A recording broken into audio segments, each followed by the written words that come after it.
नमस्कार, आप सभी का रमेश सुरेल यूट्यूब चैनल पर बहुत हार्दिक स्वागत है। बेसिक कंप्यूटर अनुदेशक भर्ती 2022 के प्रश्न उत्तर विवाद को लेकर कौन से प्रश्नों के उत्तर बदले गए, कौन से प्रश्नों के उत्तर नहीं बदले गए, रिजल्ट को लेकर तमाम इश्यू को लेकर इस वीडियो में विस्तार से चर्चा करूंगा। वीडियो को पूरा जरूर देखें। यदि चैनल पर पहली बार जुड़े हैं तो चैनल को सब्सक्राइब जरूर करें। सबसे पहले मैं उन सभी छात्रों को धन्यवाद देना चाहूंगा जिन्होंने इस जंग को बहुत शानदार तरीके से जीता। एक्सपर्ट कमेटी के सवालों को लेकर एक्सपर्ट कमेटी पर छात्रों ने बहुत सवाल किए, सवालों के घेरे में आई। एक्सपर्ट कमेटी का खेल बोर्ड की तमाम परीक्षाओं में किस प्रकार से एक्सपर्ट कमेटी का खेल होता है और उसके बाद तानाशाही होती है, मैंने कई भर्ती परीक्षाओं के वीडियो मेरे चैनल पर बनाए, जिसमें एक पशुधन सहायक भर्ती थी, पीटीआई का भी मैंने दिखाया और बेसिक कंप्यूटर अनुदेशक भर्ती का। बेसिक कंप्यूटर अनुदेशक भर्ती में एक्सपर्ट कमेटी का खेल मैंने इतने अच्छे तरीके से दिखाया, जिसमें एक 36 मिनट का वीडियो सबसे पहले मैंने मेरे चैनल पर अपलोड किया था। कोई आवाज उठाने को तैयार नहीं था। आज क्रेडिट लेने, श्रेय लेने के लिए तमाम तथाकथित बड़े बड़े हस्तियां और ताकतें और नेताएं आ रहे हैं, लेकिन सबसे पहले 36 मिनट का सबूतों के साथ मैंने वीडियो दिखाया। कुछ दिनों तक काफी अच्छा चला, उसके बाद वायरल होने के बाद उस वीडियो को कंप्लेन करके डिलीट करवा दिया गया। उसके बाद मैंने एक वीडियो नया बनाया जिसमें 12 से 15 मिनट का था, जिसमें मैंने पूरी डिटेल के साथ पुनः चर्चा की थी। वो आज भी मेरे चैनल पर है। लेकिन उस 36 मिनट के वीडियो में जिसमें मैंने एक्सपर्ट कमेटी पर सवाल खड़े किए थे, वो वीडियो मेरे फेसबुक आईडी पर भी है, जिसका लिंक इस वीडियो के डिस्क्रिप्शन में। आज पुनः उस वीडियो को अपलोड करना चाहूंगा। एक बार देखिए उस समय जो मैंने वीडियो में क्या सवाल खड़े किए थे, एक बार आप देख सकते हैं। यदि डिलीट हो जाएगा यूट्यूब से, पुनः कोई करवा देगा तो कोई नहीं, डिलीट हो जाएगा। लेकिन कौन से प्रश्नों के उत्तर बदले गए, बाकी प्रश्नों के उत्तर क्यों नहीं बदले गए, एक्सपर्ट कमेटी के खेल को समझिए। सबसे पहले मैं प्रश्न संख्या 18 पर जो कैंडिडेट की सुपर की के सबसेट को लेकर जो विवाद था, इस प्रश्न पर मैंने बहुत शानदार तरीके से वीडियो बनाया था। मैं उन छात्रों को धन्यवाद देना चाहता हूं जिन्होंने 10 से ज्यादा आईआईटी एनआईटी के अंदर प्रोफेसर से ईमेल के माध्यम से, तमाम माध्यम से सबूत लेकर के आए। यहां तक राजस्थान कर्मचारी चयन बोर्ड ने और उसकी एक्सपर्ट कमेटी ने जिस बुक का, टाटा एमसी ग्रोहिल पब्लिकेशन की बुक का हवाला दिया था कि इस बेस पर हम इसका आंसर ये मान रहे हैं, ऑप्शन ए मान रहे हैं। आप कौन होते हैं कि ऑप्शन डी करवाने वाले? वही छात्र उसी बुक के author, Tata McGraw Hill same book के ऑथर के पास पहुंच जाते हैं कि ऑथर साहब इसका रिप्लाई क्या है, इस आंसर का बुक क्या उत्तर है इस प्रश्न का। आप तो ये कह रहे हैं और हमारे एक्सपर्ट तो माने जाने ज्ञानी हैं जो ये कह रहे हैं। उस एक्सपर्ट ने जो शानदार जवाब दिया था वो मैंने मेरे चैनल पर दिखा रखा है, जो 12 से 15 मिनट का, उसमें मैंने बताया है। एक्सपर्ट ने कहा कि आपके उस बुक के ऑथर ने कहा कि आपके जो एक्सपर्ट हैं उनको हमारी बुक सही से पढ़नी नहीं आती है। इस मेरे बुक में मेरा लिखने का जो तात्पर्य है वो ये है, उनको आप बताइए कि ये है। यहां तक कुछ वैज्ञानिक यहां तक तैयार थे कि हम हाईकोर्ट में यदि हमको प्रेजेंट होना पड़े तो हम आपकी ओपिनियन को हाईकोर्ट के समय एज ए एक्सपर्ट ओपिनियन हम रखेंगे कि कौन सा उत्तर सही है। इतना तक विश्वास उन छात्रों को उन एक्सपर्ट ने दिलाया था।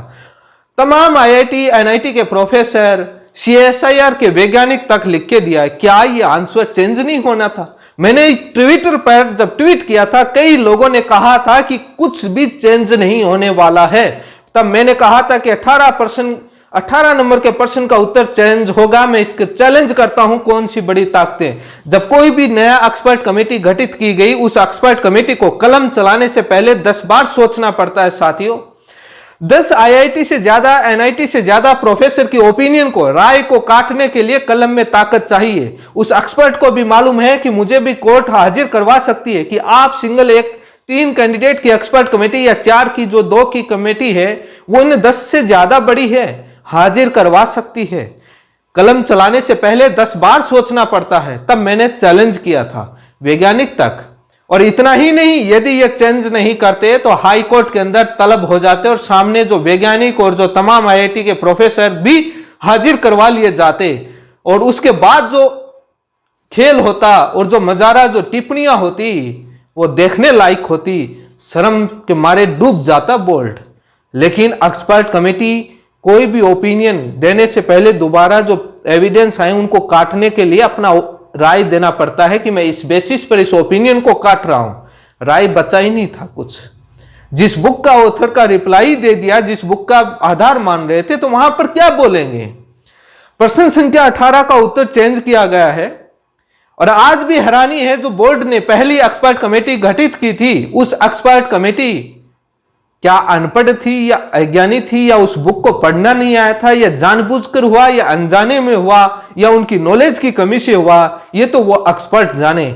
लेकिन उस एक्सपर्ट कमेटी की तानाशाही की वजह से, उस अन्याय की वजह से काफी सैकड़ों छात्र अपनी नौकरी के लिए, न्याय के लिए गुहार हाईकोर्ट में लगाते रहे। धन्यवाद है हाईकोर्ट के जजों को, जिन्होंने इस पीड़ा को सुनकर एक्सपर्ट कमेटी गठित करने का आदेश दिया। लेकिन उस समय कोई भी आवाज उठाने वाला नहीं था। छात्र सबूत लेकर घूम रहे थे। मात्र इस बात का खेल चल रहा था कि ज्वाइनिंग दी जाए, भर्ती प्रक्रियाएं कंप्लीट की जाएं, बाकी कोई मतलब नहीं है। क्योंकि जो सरकार की गाड़ी चलती हुई उसी पर सवार होने का शौक है। जो सरकार क्या कर रही है उसकी खबर ले लो, उसके बाद उसी को खबर को पब्लिश करने लग जाओ। भर्ती सूचना केंद्र बन जाओ, ग्राहक सूचना केंद्र बन जाओ कि मात्र हमारा काम है इंफॉर्मेशन देने का। एक सेकंड पेपर का क्वेश्चन नंबर 18 का उत्तर चेंज किया गया और प्रश्न संख्या 18 पेपर 1 का एक रीजनिंग के प्रश्न का उत्तर चेंज किया गया। बाकी प्रश्नों में कोई भी फेरबदल नहीं हुआ। हालांकि बोर्ड ने कोई ऑफिशियल अभी आंसर की जारी नहीं की है, नहीं पता, लेकिन जो छात्रों के सिलेक्शन हुए हैं उसके बेसिस पर यह पता लगाया गया है कि दोनों पेपर में एक एक प्रश्न का उत्तर बदला गया है। बाकी कोई आधार नहीं मिला है जब तक बोर्ड से ऑफिशियल आंसर की नहीं आती। लेकिन यह भी एक खेल देखिए आप, 39 नंबर वाले आज के प्रेजेंट टाइम में 39 नंबर वाले नौकरी कर रहे हैं, जो इस प्रश्न के उत्तर के चेंज होने की वजह से वो फेल हो गए, आज वो ज्वाइनिंग कर रहे हैं। लेकिन वैसे 39 नंबर वाले सरकार से जो नौकरी मांग रहे हैं उनको नौकरी नहीं मिल रही। अयोग्य लोग आज नौकरी कर रहे हैं। अयोग्य लोग, इनएलिजिबल लोग कह रहे हैं कि हमको 39 हमको नौकरी दे दीजिए, लेकिन उनको नहीं मिलेगी। लेकिन ये सिस्टम की गलती की वजह से, तानाशाही की वजह से, कुछ लोगों की वजह से ये चीजें हो रही हैं। अयोग्य तो 0.01 से भी अयोग्य होता है। उस प्रश्न का आंसर आज जो डी हुआ है क्वेश्चन नंबर 18 का, ये नहीं हो सकता। जो एक करने की वजह से पूरे 40 नंबर आए, वो नौकरी कर रहे हैं, वो अयोग्य हैं। शिथिलता तो मिलनी नहीं है। वैसे उस पर मैंने सरकार का रूल और पॉलिसी मैटर और कई समस्याएं मैंने बहुत पहले वीडियो के माध्यम से बताई थी। लेकिन ठीक है, कुछ बेरोजगारों को नौकरी मिली है। इस बेरोजगारी के दौर में 39 वालों को मिल गई, लेकिन बाकियों को भी तो दे देते। जो आज नेता बनकर आ रहे हैं, 2 प्रश्नों पर है। बाकी प्रश्नों के एविडेंस के बारे में बात करूं तो मुझे एक रीजनिंग के प्रश्न के एविडेंस के बारे में जरूर मैंने वीडियो में दिखाया था, बोला था। उस पर कोई फेरबदल नहीं किया, जो हैरानी की बात है। लेकिन उस प्रश्न के बाकी प्रश्नों के एविडेंस क्या है, सबूत क्या है, उस बेसिस पर ही पता लगता है। क्योंकि क्वेश्चन नंबर 18 का जो था, उस पर एक्सपर्ट को कलम चलाने से पहले, इतने IIT NIT के प्रोफेसरों को फेल करने से पहले सोचना पड़ता है।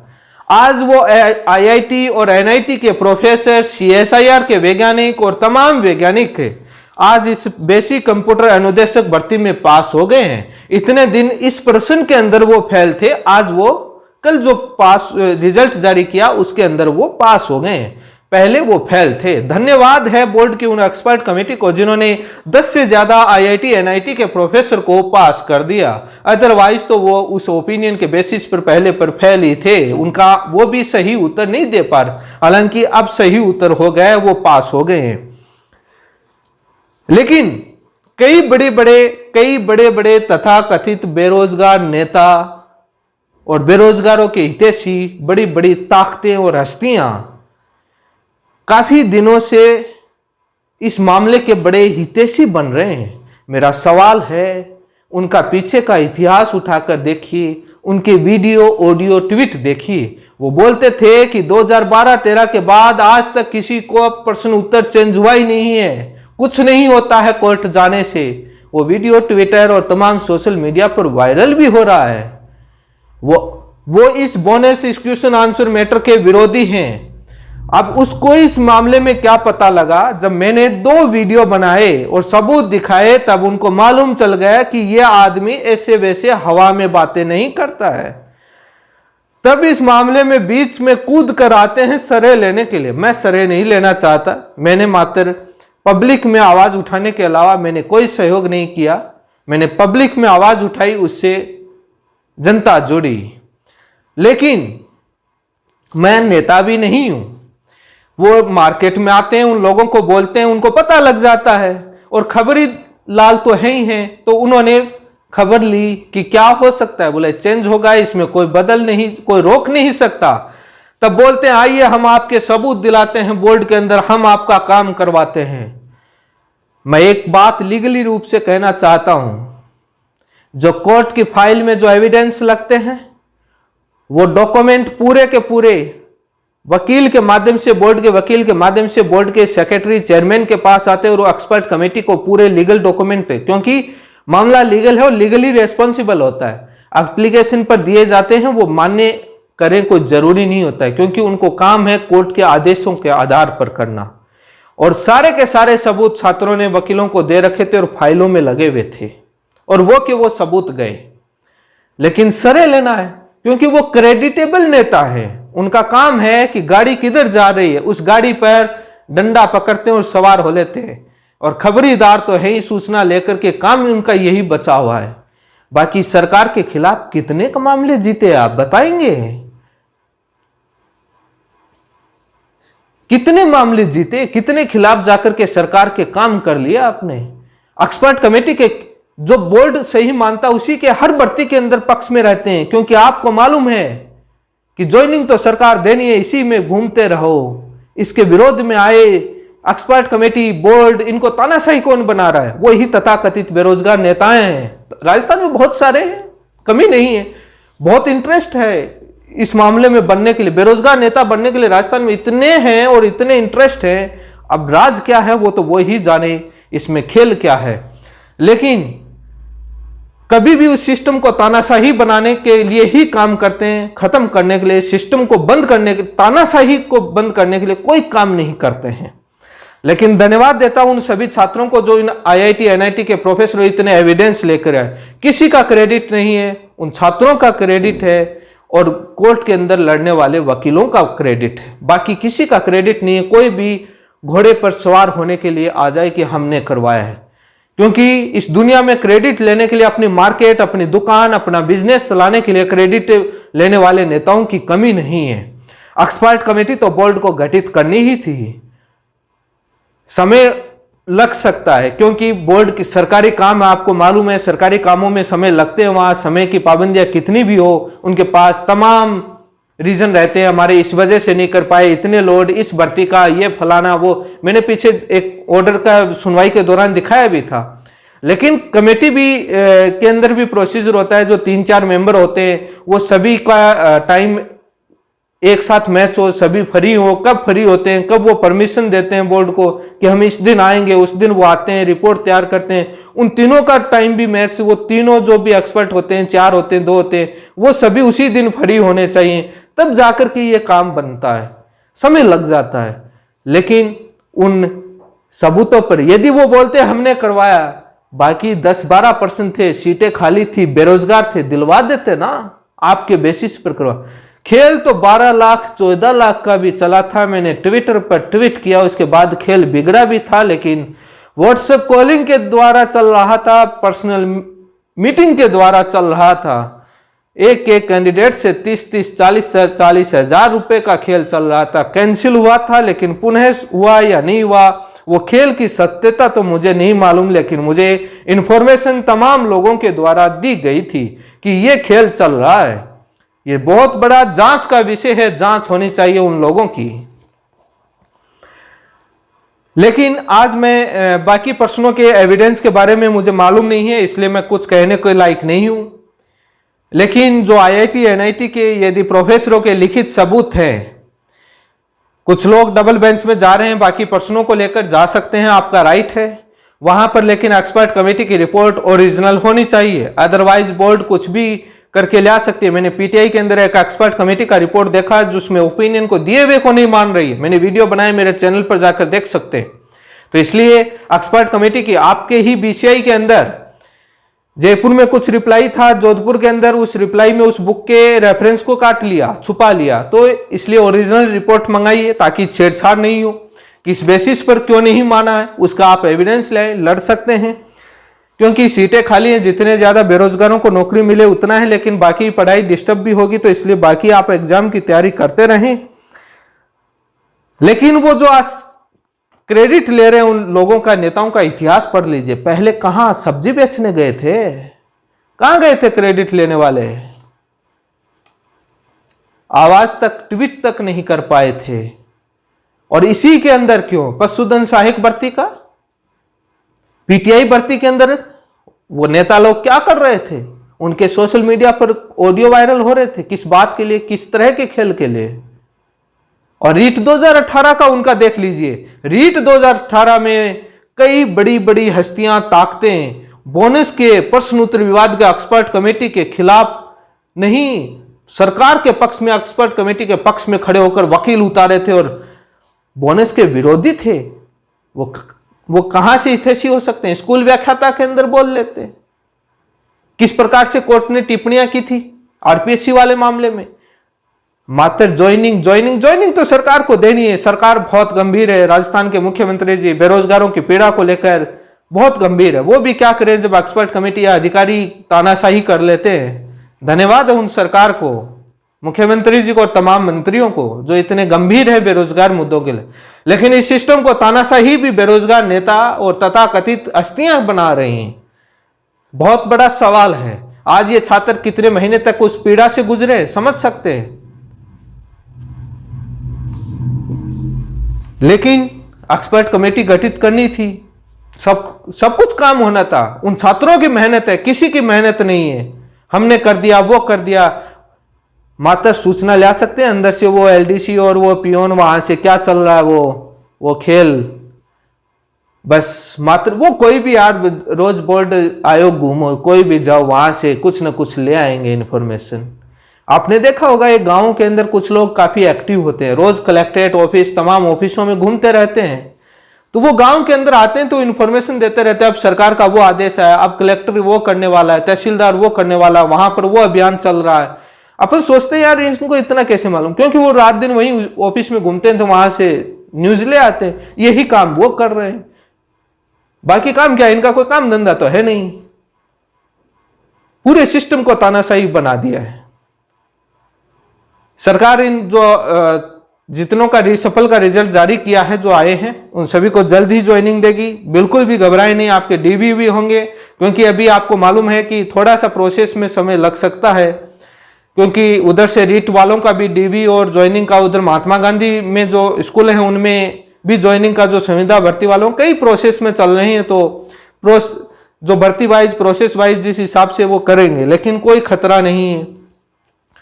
लेकिन मैं एक बात कहना चाहता हूं, बोनस किसी भी पर्सन पर, मैंने बहुत पहले कहा था, हाईकोर्ट की भर्तियों में भी डिलीट ही होता है, बोनस नहीं दिया जाता है, तो डिलीट जो कर दिया वो डिलीट, उसका ऑप्शन चेंज करवा सकते हैं, बोनस नहीं दे सकता है, यह पॉलिसी मैटर का हिस्सा है विभाग के, सरकार के। यदि बोनस दे दिया तो आप उसको डिलीट नहीं करवा सकते, डिलीट कर दिया तो उसको बोनस नहीं करवा सकते, तो बोनस तो नहीं होगा। अब जो बाकी पर्सन है उन पर आप अपनी लड़ाई लड़ सकते हैं। और एक बार पुनः उस 36 मिनट के वीडियो को मैं चैनल पर डालूंगा, आप उसको जरूर देखिएगा।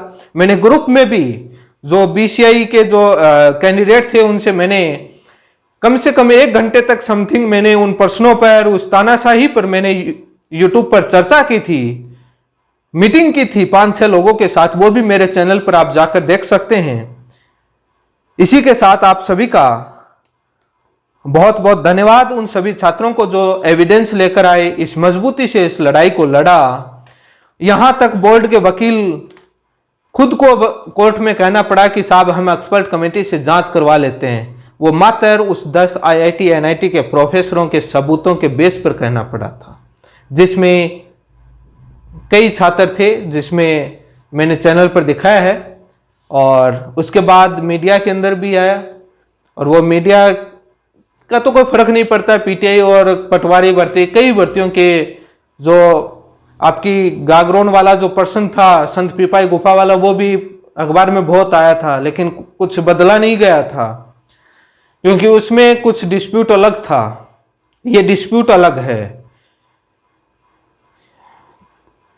यहां जो IIT NIT के प्रोफेसर जो एक्सपर्ट होते हैं, वो एक्सपर्ट में आते हैं, वो तमाम अनुसंधान करते हैं और सरकार के प्रोजेक्टों की रिपोर्ट भी वही बनाते हैं। आपने एक बार मैटर सुना होगा, बिहार के अंदर कोई पुलिया था, ब्रिज था, उसकी भी रिपोर्ट जांच करने के लिए, कमी के लिए IIT के ही प्रोफेसरों को दिया गया था। अनुसंधान के, नई टेक्नोलॉजी के, सरकार के प्रोजेक्टों पर वही लोग काम करते हैं, तो बहुत बड़े एक्सपर्ट होते हैं। उनसे ऊपर ये कौन से एक्सपर्ट हैं? राजस्थान वाले कोई IIT के प्रोफेसर थोड़ी थे। उन तमाम छात्रों को धन्यवाद जिन्होंने हाईकोर्ट के अंदर इस मामले को लड़ा और सबूत लेकर आए। लड़ लेते, यदि सबूत नहीं होते तो कुछ नहीं होता। इसी के साथ आप सभी का बहुत बहुत धन्यवाद। जल्दी आपको ज्वाइनिंग मिलेगी, बाकी आप अपनी तैयारी करते रहें। धन्यवाद।